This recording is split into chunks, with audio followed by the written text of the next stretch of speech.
La tour est aussi présente dans le monde entier. D'abord comme symbole universel de Paris, elle est partout sur la Terre où Paris doit être énoncé en images.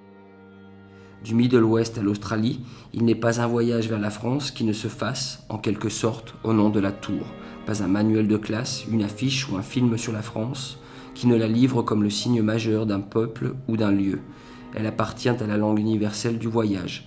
Bien plus. Au-delà de son énoncé proprement parisien, elle touche à l'imaginaire humain le plus général.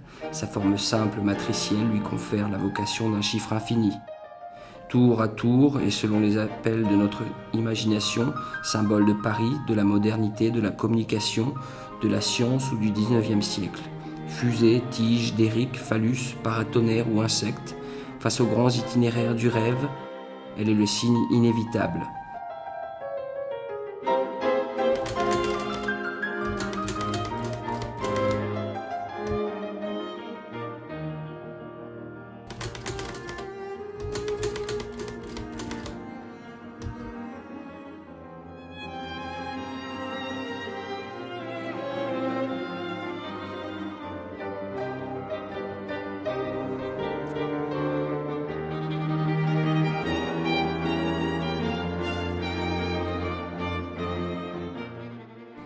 L'image se découpe, elle est pure et nette comme une lettre.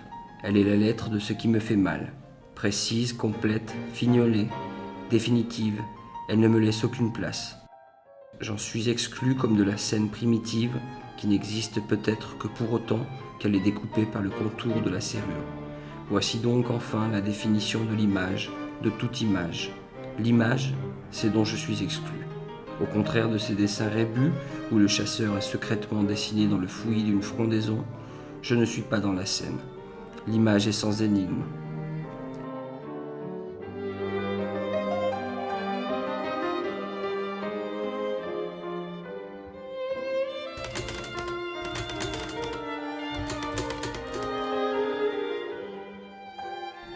Les images dont je suis exclu me sont cruelles, mais parfois aussi, retournement, je suis pris dans l'image. Dans le chant amoureux, les blessures les plus vives viennent davantage de ce que l'on voit que de ce que l'on sait.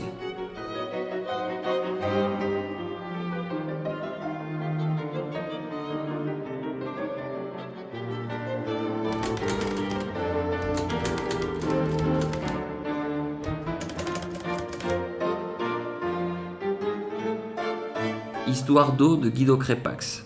Crepax est un très bon narrateur. Il sait que l'image doit être vive, ramassée en un éclair, détail intime ou grande composition mouvementée, pour ne jamais ralentir le suspense. Il sait que tout doit être reconnu d'un coup, les personnages, les objets, les intentions, les actes, pour que la logique voluptueuse de la narration puisse s'établir tout de suite, à l'aise, dans le lecteur.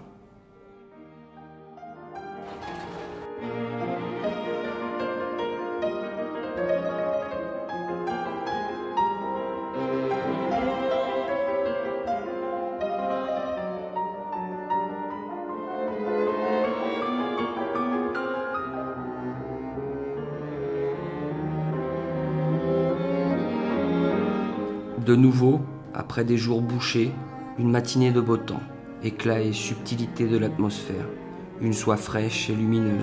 Ce moment vide, aucun signifié, produit une évidence qu'il vaut la peine de vivre. La course du matin, chez l'épicier, le boulanger, alors que le village est encore presque vide, je ne la manquerai pour rien au monde. Las compras de la mañana en el almacén, la panadería, mientras la ciudad está aún casi vacía, no me las perdería por nada en el mundo. Fin.